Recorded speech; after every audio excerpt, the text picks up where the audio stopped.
नमस्कार। देखिए, आज से भारतीय भूगोल की शुरुआत हो रही है।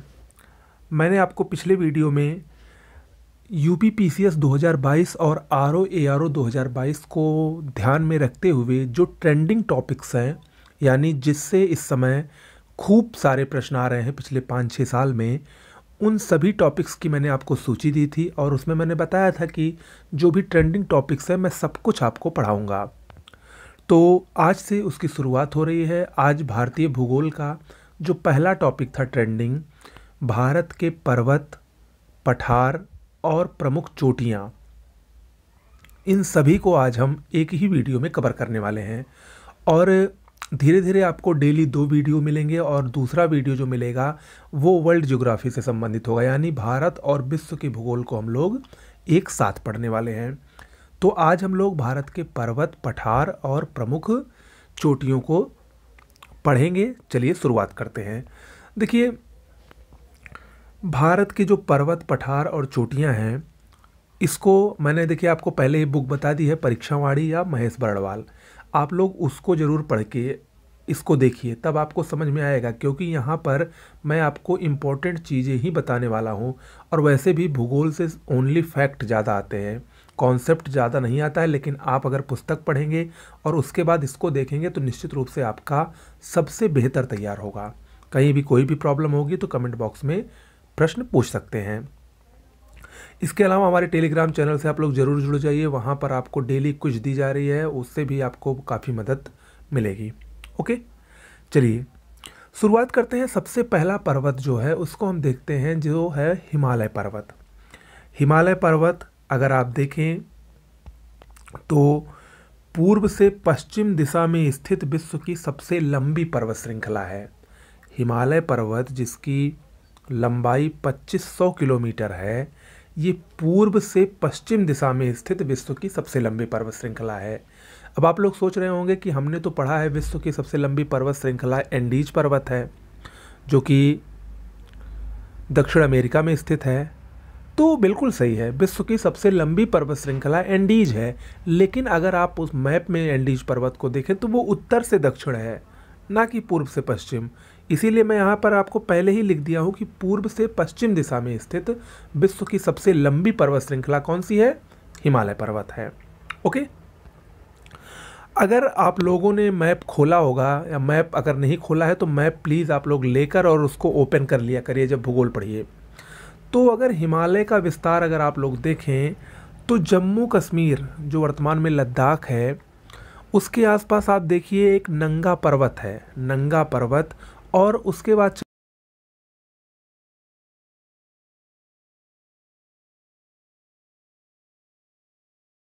नामचा बरवा पर्वत तक, यानी लद्दाख, जम्मू कश्मीर से लेकर अरुणाचल प्रदेश तक हिमालय पर्वत का विस्तार है। ओके, इसके आगे भी हिमालय पर्वत का विस्तार है। याद रखिएगा, अरुणाचल प्रदेश में ही हिमालय पर्वत नहीं खत्म हो गया है। अरुणाचल प्रदेश से नीचे हिमालय पर्वत अरुणाचल प्रदेश के पास यू टर्न लेता है, यानी वो नीचे की तरफ मुड़ जाता है। और नीचे की तरफ वो मुड़ते हुए बंगाल की खाड़ी में भी हिमालय पर्वत का विस्तार है। और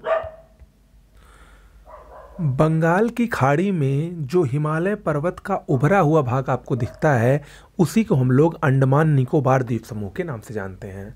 दूसरी तरफ जम्मू कश्मीर के पश्चिम में भी हिमालय पर्वत का विस्तार है। देखिए, हिमालय के पश्चिमी छोर के दक्षिणवर्ती विस्तार को पाकिस्तान में सुलेमान पर्वत कहा जाता है और अफगानिस्तान में हिंदू कुश पर्वत कहा जाता है।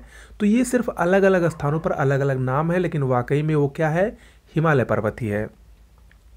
जबकि पूर्वी छोर के दक्षिणवर्ती विस्तार को अरुणाचल प्रदेश में पटकाई बूम की पहाड़ियाँ और म्यांमार में अराकान योमा कहते हैं। ओके, हिमालय पर्वत एक नवीन वलित पर्वत है, फोल्डेड माउंटेन है। इसका निर्माण सेनोजोइक महाकल्प में हुआ है। हिमालय की उत्पत्ति की व्याख्या कौन सा सिद्धांत करता है? कोबर का भूसन्नति सिद्धांत। ये हिमालय की उत्पत्ति की व्याख्या करता है। इसके बाद अगर हम बात करें तो हिमालय की श्रेणियों को कुल 4 भागों में बांटा गया है। हिमालय की श्रेणियों को कुल 4 भागों में बांटा गया है। सबसे उत्तर में ट्रांस हिमालय, उसके नीचे बृहद हिमालय, फिर लघु हिमालय और सबसे लास्ट में शिवालिक हिमालय। ये उत्तर से दक्षिण की तरफ क्रम है।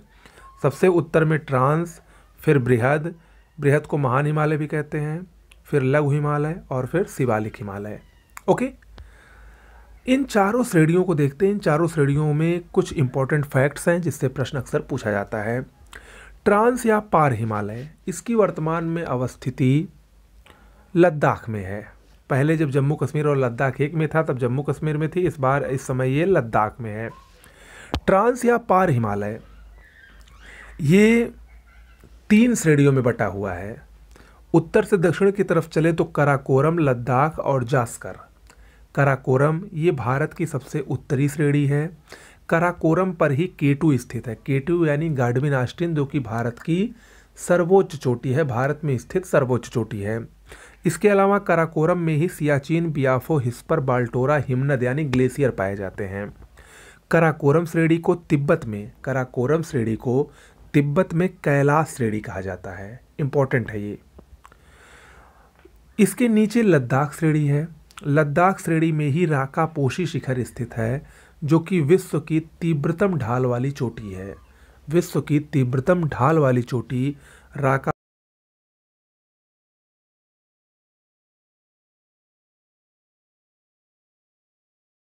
नोट्स बनाइए और नोट डाउन करते चलिए।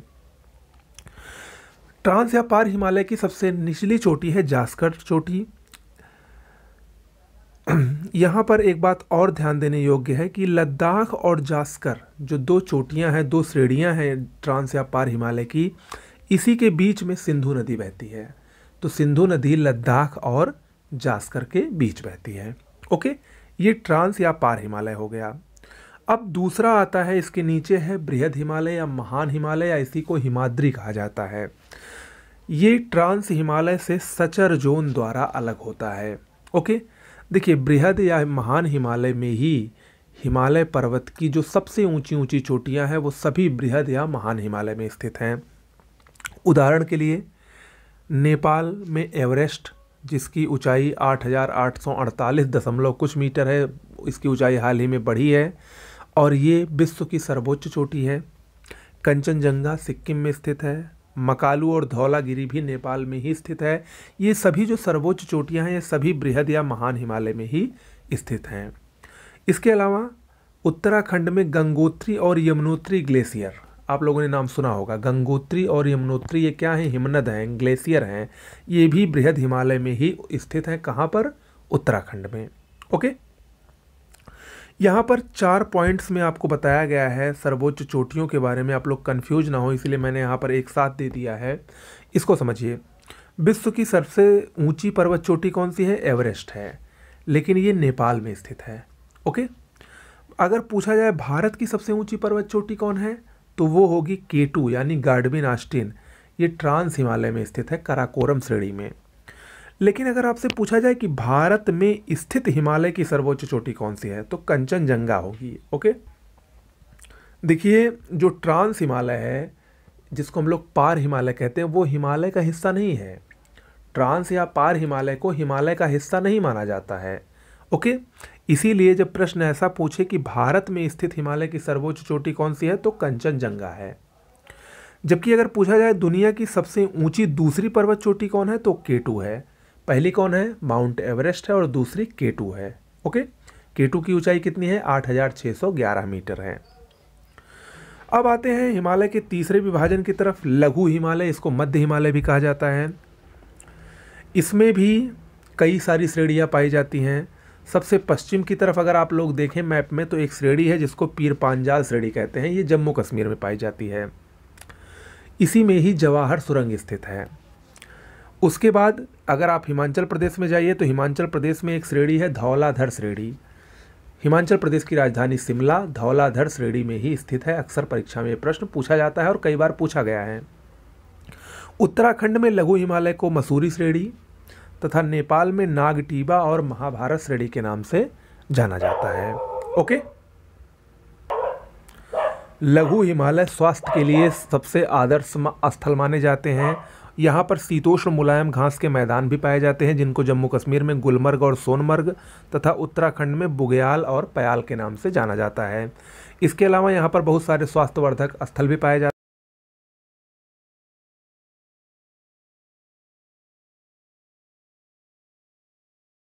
यहाँ पर स्थित है लघु या मध्य हिमालय में ही स्थित प्रमुख स्वास्थ्यवर्धक स्थल हैं। चौथा इसका विभाजन है शिवालिक या बाह्य हिमालय। ये हिमालय की सबसे नवीन पर्वत श्रृंखला है।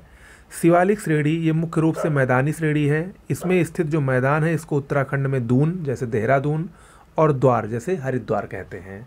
ओके, तो ये हिमालय के प्रमुख पर्वत, हिमालय की प्रमुख 4 श्रेणियाँ हो गई। इसके बाद हम बात करते हैं, देखिए नदियों के आधार पर भी हिमालय का विभाजन हुआ है। ये प्रश्न भी इससे पूछा जाता है।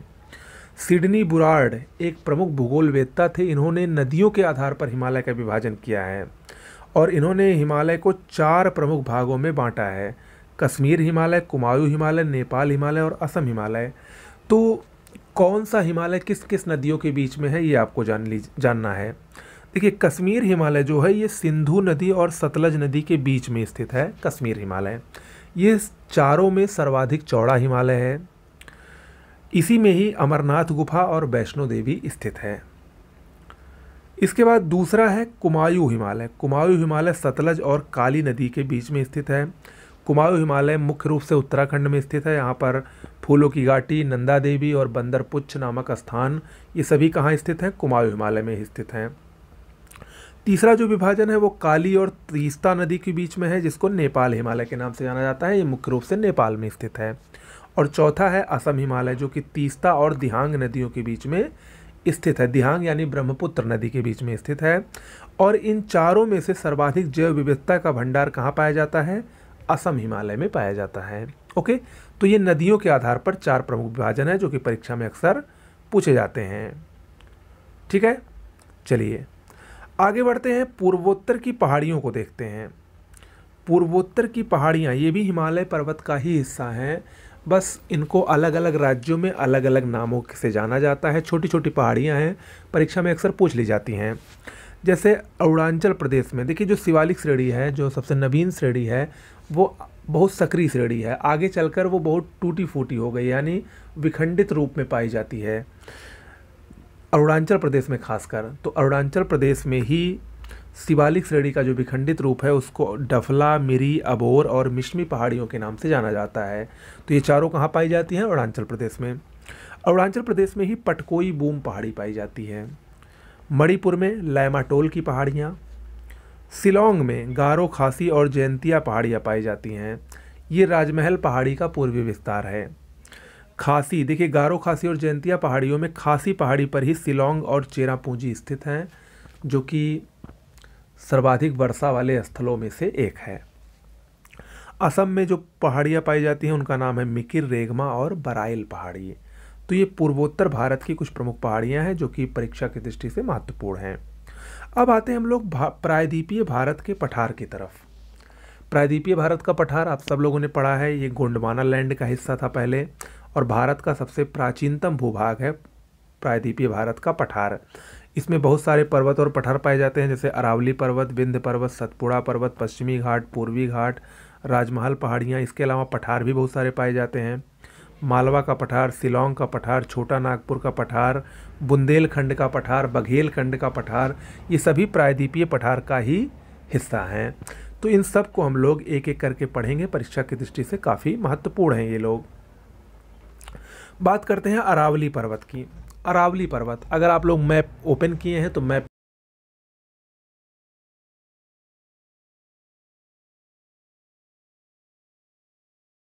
पर्वत है जिसकी सबसे अधिक लंबाई राजस्थान में है। मुख्य रूप से गुजरात, राजस्थान और दिल्ली में ये पर्वत फैला हुआ है। इसका सर्वोच्च शिखर गुरु शिखर है, जो कि राजस्थान के माउंट आबू में स्थित है।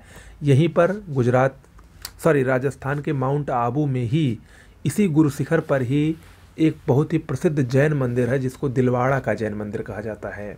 ओके, ये विश्व का सबसे प्राचीन वलित पर्वत है और वर्तमान में ये अवशिष्ट के रूप में बचा हुआ है। आगे बढ़ते हैं, मालवा के पठार को देखते हैं। देखिए अरावली पर्वत अगर आप लोगों ने देखा होगा तो अरावली पर्वत के ठीक नीचे आ जाइए दक्षिण में, और विंध्य पर्वत के उत्तर में एक बीच में एक पठार है, मालवा पठार उसको कहा जाता है। मालवा पठार ज्वालामुखी लावा से निर्मित पठार है, बेसाल्ट चट्टानों से निर्मित है, और ज्वालामुखी लावा से निर्मित होने के कारण यहाँ पर काली मिट्टी का काफ़ी विस्तार पाया जाता है।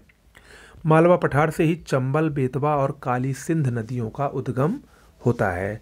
मालवा पठार वर्तमान में अवनालिका अपर्दन का प्रमुख क्षेत्र है। चंबल नदी यहाँ पर काफ़ी मात्रा में अवनालिका अपर्दन करती है, जिससे वहाँ पर बहुत बीहड़ पाए जाते हैं। ओके, तो ये मालवा पठार हुआ। मालवा पठार के बाद हम बात करते हैं छोटा नागपुर पठार का। मालवा पठार अगर आप लोग झारखंड और पश्चिम बंगाल मैप में देख रहे होंगे तो वहाँ पर एक पठार आपको दिखेगा, छोटा नागपुर का पठार। झारखंड और पश्चिम बंगाल में मुख्य रूप से इसका विस्तार है और ये खनिज की दृष्टि से सबसे समृद्ध पठार है। यहीं से दो नदियों का उद्गम होता है, दामोदर नदी और स्वर्ण रेखा नदी, जिसमें जो दामोदर नदी है ये भ्रंश घाटी में बहने वाली नदियां हैं। ठीक है। छोटा नागपुर पठार को भारत का रूर कहा जाता है। भारत का रूर क्यों कहा जाता है? क्योंकि भारत में सर्वाधिक मात्रा में लगभग 98% कोयला यहीं से ही पाया जाता है। ठीक है। छोटा नागपुर के पठार से ही भारत में सर्वाधिक मात्रा में कोयले का उत्पादन किया जाता है। ओके।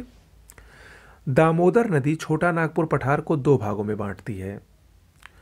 दक्षिण में रांची पठार और उत्तर में इसको हजारीबाग का पठार कहा जाता है। रांची पठार ये प्लेन मैदान का उदाहरण है, समप्राय मैदान का उदाहरण है रांची पठार। ओके। छोटा नागपुर पठार के ही उत्तर पूर्व में राजमहल पहाड़ी का विस्तार पाया जाता है। राजमहल पहाड़ी का विस्तार छोटा नागपुर पठार के उत्तर पूर्व में ही पाया जाता है। देखिए भ्रंश घाटी में बहने वाली भारत में 3 प्रमुख नदियां हैं, इसको भी आप लोग जान लीजिए। नर्मदा नदी, ताप्ती नदी और दामोदर नदी, ये तीनों भ्रंश घाटी में बहने वाली भारत की प्रमुख नदियां हैं। आगे बढ़ते हैं, शिलांग या मेघालय पठार को देखते हैं। देखिए शिलांग या मेघालय का पठार अगर आप इसको मैप में देखेंगे तो ये आपको पूर्वोत्तर भारत में दिखेगा, लेकिन ये प्रायद्वीपीय पठार का ही हिस्सा है और राजमहल पहाड़ी का ये पूर्वी विस्तार है, जिसमें कुल मिला के 5 पहाड़ियाँ शामिल है शिलांग के पठार में। गारो, खासी और जयंतिया पहाड़ियाँ मेघालय में स्थित है, जबकि मिकिर और रेगमा असम में स्थित है। शिलांग पठार की सर्वोच्च चोटी नोकरेक है, जो कि गारो पहाड़ी पर स्थित है। ओके। आगे देखते हैं विंध्याचल पर्वत को, विंध्य पर्वत जिसको कहते हैं। विंध्य पर्वत ये मालवा पठार के दक्षिण में मध्य प्रदेश में मुख्य रूप से विस्तृत पर्वत है। पूर्व में इस पर्वत को भांडेर और कैमूर पहाड़ी के नाम से जाना जाता है। विंध्य पर्वत उत्तर भारत को दक्षिण भारत से अलग करता है, इंपॉर्टेंट है ये। आते हैं सतपुड़ा पर्वत की तरफ।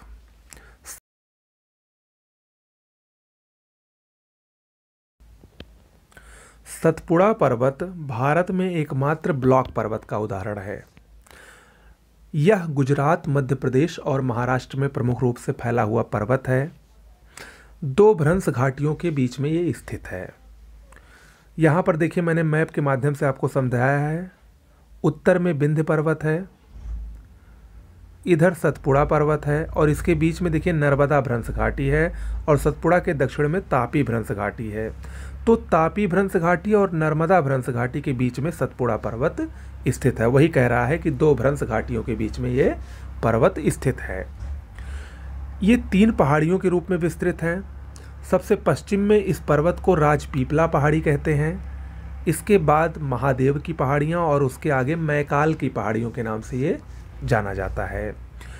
इस पर्वत की सर्वोच्च चोटी धूपगढ़ है, जो कि महादेव श्रेणी पर स्थित है और इसी महादेव श्रेणी पर ही मध्य प्रदेश में एक बहुत ही प्रसिद्ध हिल स्टेशन है, पर्यटक स्थल है, जिसको पंचमढ़ी के नाम से हम लोग जानते हैं। तो ये आप याद रखिएगा। इसके अलावा मैकाल पहाड़ी, इसकी जो सबसे पूर्वी पहाड़ी है मैकाल पहाड़ी, ये मध्य प्रदेश और छत्तीसगढ़ की सीमा पर स्थित है। मैकाल पहाड़ी की सर्वोच्च चोटी अमरकंटक है। मैकाल पहाड़ी पर ही अगर आप लोग ध्यान देंगे तो इसकी जो सर्वोच्च चोटी है अमरकंटक, यहीं से नर्मदा और सोन नदी का उद्गम होता है। ओके। एक और पठार को देखते हैं, दक्कन का पठार। दक्कन का पठार ये सतपुड़ा पर्वत पश्चिमी घाट और पूर्वी घाट के बीच में स्थित है। दक्कन ट्रैप की ये चट्टानों से निर्मित है। इसके अंतर्गत कुछ प्रमुख पहाड़ियाँ आती हैं जो कि हैं अजंता पहाड़ियाँ, हरिश्चंद्र पहाड़ियाँ, बालाघाट और गाविलगढ़ की पहाड़ियाँ। और ये सभी पहाड़ियाँ महाराष्ट्र में स्थित हैं, अक्सर परीक्षा में पूछी जाती हैं। दक्कन पठार के ही अंतर्गत दंडकारण्य का पठार आता है जो कि उड़ीसा और छत्तीसगढ़ में विस्तृत है। ओके, तो ये कुछ प्रमुख पर्वत और पठार हुए। अब हम बात करते हैं प्रायद्वीपीय पठार में कुछ और प्रमुख पर्वतों की।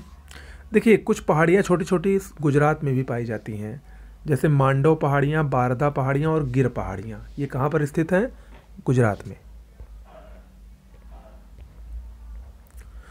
इसके बाद आते हैं हम पश्चिमी घाट पर्वत की तरफ। मोस्ट इंपॉर्टेंट है, इससे प्रश्न खूब पूछे जाते हैं।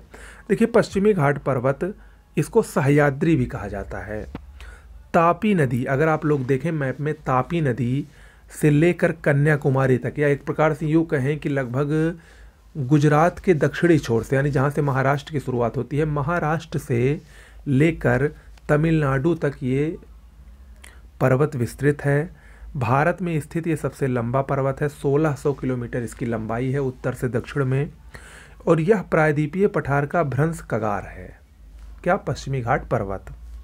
पश्चिमी घाट पर्वत को उत्तर में उत्तरी सह्याद्री के नाम से जाना जाता है और उत्तरी सह्याद्री की सर्वोच्च चोटी कलसुबाई है जो कि महाराष्ट्र में स्थित है। कलसुबाई के दक्षिण में महाबलेश्वर चोटी है। महाराष्ट्र में ही महाबलेश्वर चोटी इसलिए फेमस है क्योंकि यहीं से कृष्णा नदी निकलती है। कर्नाटक में पश्चिमी घाट पर ही कुद्रेमुख और ब्रह्मगिरी चोटी है। ब्रह्मगिरी चोटी इसलिए फेमस है क्योंकि यहाँ से कावेरी नदी का उद्गम होता है। ठीक है, तो ये सभी पश्चिमी घाट में ही स्थित हैं। पश्चिमी घाट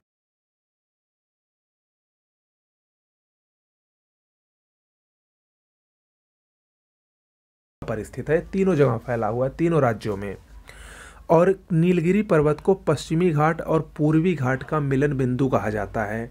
यानी एक तरफ से पश्चिमी घाट, दूसरी तरफ से पूर्वी घाट, दोनों आकर जहाँ पर मिलते हैं वहाँ पर एक गांठनुमा आकृति है जिसको हम लोग नीलगिरी पर्वत के नाम से जानते हैं। नीलगिरी पर्वत की सर्वोच्च चोटी दोदाबेटा है जो कि दक्षिण भारत की दूसरी सर्वोच्च चोटी है। याद रखिएगा, सर्वोच्च नहीं है, दूसरी सर्वोच्च चोटी है। नीलगिरी पर्वत में ही ऊटी, जिसको ऊटक मंडल भी कहते हैं, बहुत ही प्रसिद्ध पर्यटक स्थल है ऊटी, ये नीलगिरी पर्वत पर ही स्थित है। इसके अलावा केरल की साइलेंट वैली भी नीलगिरी पर्वत में ही केरल में स्थित है। नीलगिरी पर्वत के दक्षिण में अनाईमुडी पर्वतीय गांठ स्थित है। नीलगिरी पर्वत अगर आप लोग देख रहे होंगे, उसी के नीचे जाइए, एक और छोटा सा पर्वत है अनाईमुडी।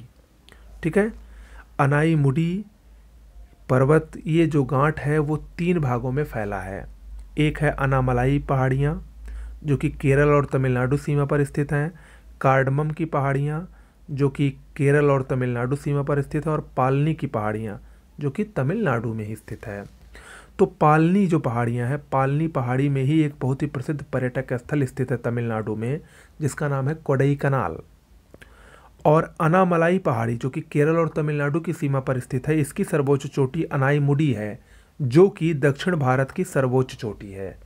याद रखिएगा, दक्षिण भारत की सर्वोच्च चोटी अनाईमुडी कहाँ पर स्थित है या किस पहाड़ी में स्थित है? तो अनामलाई की पहाड़ियाँ में स्थित है। ओके, ये प्रश्न अक्सर कंफ्यूज कर देता है और कई बार ये पूछा भी गया है। ठीक है, समझ में आया होगा, उम्मीद करते हैं। तो ये आपका पश्चिमी घाट का पूरा प्रारूप हुआ। पूर्वी घाट को देखते हैं। देखिए, पूर्वी घाट जो है ये पश्चिमी घाट की तरह क्रमबद्ध नहीं है, यानी एक सीधा नहीं है, ये कटा फटा है। क्यों कटा फटा है? क्योंकि आप लोग देखेंगे तो पूर्वी घाट से होकर बहुत सारी नदियाँ बंगाल की खाड़ी में गिरती हैं, जिसमें कृष्णा, कावेरी, गोदावरी, ये सब प्रमुख नदियाँ हैं। और इन नदियों ने इस जो पर्वत है इसको अपरदित कर दिया है, जगह जगह काट छांट दिया है। इसीलिए पूर्वी घाट जो है काफ़ी कटा फटा हुआ है, अगर आप मैप में देखेंगे। ठीक है, पूर्वी घाट को अलग अलग राज्यों में स्थानीय नामों से जाना जाता है। जैसे आंध्र प्रदेश में अगर आप देखेंगे उत्तर से दक्षिण की तरफ, तो नल्ला मलाई पहाड़ी, पालकोंडा पहाड़ी और वेलिकोंडा पहाड़ी, ये आंध्र प्रदेश में स्थित है, पूर्वी घाट का हिस्सा है। तेलंगाना में इसको शेषाचलम पहाड़ी के नाम से जाना जाता है। जबकि तमिलनाडु में सबसे उत्तर में जवादी की पहाड़ियाँ, फिर सेवराई की पहाड़ियाँ और फिर पंचामलाई की पहाड़ियाँ, ये सभी क्या हैं, पूर्वी घाट का ही हिस्सा हैं। ओके, तो ये पूर्वी घाट के बारे में प्रमुख तथ्य हो गए। तो कुल मिलाकर ये जो हमारा आज का पहला ट्रेंडिंग टॉपिक था, भारत के प्रमुख पर्वत, पठार और चोटियाँ, उसको हम लोगों ने कंप्लीट कर लिया है। और इसके अलावा अगर आपको कुछ लगता है छूटा हुआ है इस टॉपिक में, तो कमेंट बॉक्स में लिखकर ज़रूर बताइए, मैं उसको ज़रूर करवाऊंगा। लेकिन मैं जितना पढ़ा रहा हूँ, मुझे नहीं लगता है कि इससे ज़्यादा आपको पढ़ने की ज़रूरत है। इतना ही अगर आप नोट्स बनाइए तो पर्याप्त है। निश्चित रूप से ज़्यादा इसको शेयर कीजिए, ज़्यादा से ज़्यादा दोस्त आपके जुड़ें, क्योंकि ज़्यादा से ज़्यादा लोगों का हित हो, इसी को ध्यान में रखकर ये बैच आज से प्रारंभ किया गया है। निःशुल्क रहेगा, पूरा निःशुल्क रहेगा। साथ ही पूरी कंप्लीट नोट्स हमारे चैनल पर जीएस के उपलब्ध है। अगर आप लोग नोट्स को लेना चाहते हैं तो डिस्क्रिप्शन बॉक्स में मोबाइल नंबर दिया गया है, उस पर व्हाट्सएप या टेलीग्राम के जरिए मैसेज कर सकते हैं। नमस्कार।